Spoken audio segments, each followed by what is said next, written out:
Have you ever wondered where most of the ocean's amazing animals live? You might picture the deep, dark sea, but the truth is much closer to our shores. The most vibrant and crowded parts of the ocean are the shallow coastal seas. These sunny, shallow waters make up only a small part of the world's oceans, about 1/10 of the total area. Yet, an incredible 90% of all marine creatures call these coastal areas home. It is a bustling, lively neighborhood teeming with life, from the tiniest shrimp to the largest whales. These are the places where the action happens. These coastal zones are so popular because they have everything an animal needs to survive and thrive. The sunlight that reaches the shallow seafloor allows plants to grow, creating food and shelter. Rivers bring in nutrients from the land, making the water rich and fertile, like a garden for sea life. This makes the coastal seas the planet's most important fishing grounds, providing food for millions of people around the world. It is a critical link between the land and the deep ocean, a place of immense energy and biodiversity.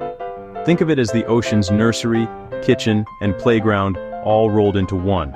From the swaying kelp forests of California to the warm coral reefs of the tropics, each coastal habitat is unique.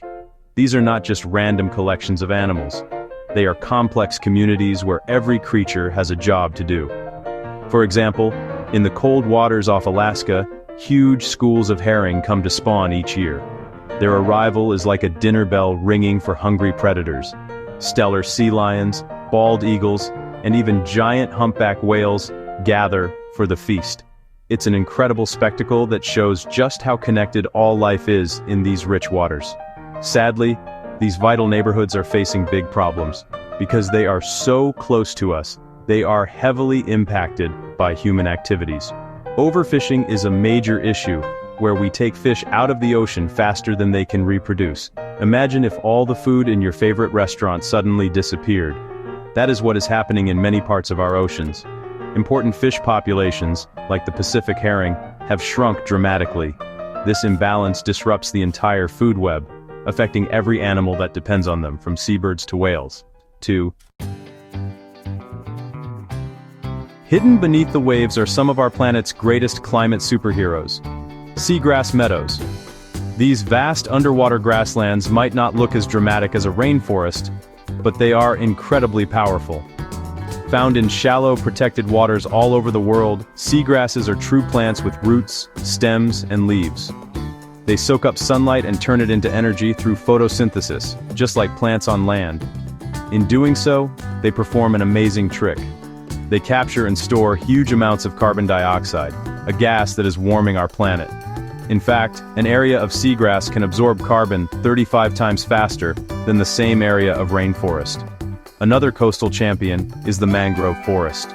Mangroves are the only trees in the world that can live in salty water, right on the edge of the land and sea.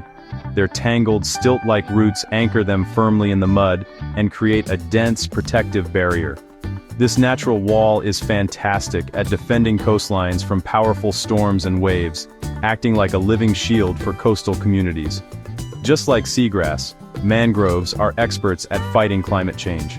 They pull enormous amounts of carbon from the atmosphere and lock it away in their roots and the soil below, making them one of the most carbon-rich ecosystems on Earth. These habitats are not just good for the climate, they are also perfect nurseries for young sea animals. The dense leaves of seagrass meadows and the complex roots of mangrove forests provide a safe haven for baby fish, crabs, and shrimp. Here, they can hide from predators and find plenty of food to eat as they grow. Without these safe spaces, many of the fish that we see on coral reefs or that end up on our dinner plates would never survive to adulthood. They are the starting point for a healthy and abundant ocean, supporting countless species. But these amazing ecosystems are disappearing at an alarming rate. Pollution from our cities and farms, coastal development, and warming waters are destroying seagrass and mangroves around the world. When we lose them, we lose more than just a pretty habitat. We lose a critical tool in our fight against climate change, as all the carbon they have stored for centuries is released back into the atmosphere. We also lose the natural protection for our coasts and the safe nurseries that replenish our ocean's fish populations, putting both nature and people at risk.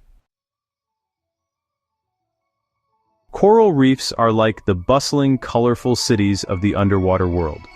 Although they cover less than 1% of the ocean floor, they are home to a quarter of all marine species. From giant manta rays and graceful sea turtles to thousands of species of fish, crabs, and shrimp, everyone finds a home here. The corals themselves, which are tiny animals living in large colonies, build the entire structure of the reef. They provide the food, shelter, and foundation for this incredibly diverse community. A healthy coral reef is a noisy, busy, and beautiful place full of life and activity. An essential resident in this city is the shark. As top predators, sharks play the role of ocean police, keeping everything in balance. They hunt other predatory fish, which keeps their numbers in check. This allows smaller, plant-eating fish to thrive. These smaller fish are the reef's gardeners, constantly grazing on algae and keeping the corals clean. Without sharks, the predator fish population can explode, and they eat all the little gardeners. This allows algae to grow out of control and smother the corals, eventually killing the entire reef. But sadly, over 90% of the world's sharks have been lost to overfishing. Today, these vibrant cities are facing a silent and deadly threat: climate change. As our planet warms, so do our oceans. Corals are very sensitive to temperature. If the water gets just 1 or 2 degrees too warm, the corals get stressed and expel the tiny, colorful algae that live inside them. These algae are the coral's main food source. This process is called coral bleaching, because without the algae, the corals turn ghostly white. If the water temperature stays high for too long, the corals will starve and die, leaving behind a barren, lifeless skeleton. The consequences have been devastating.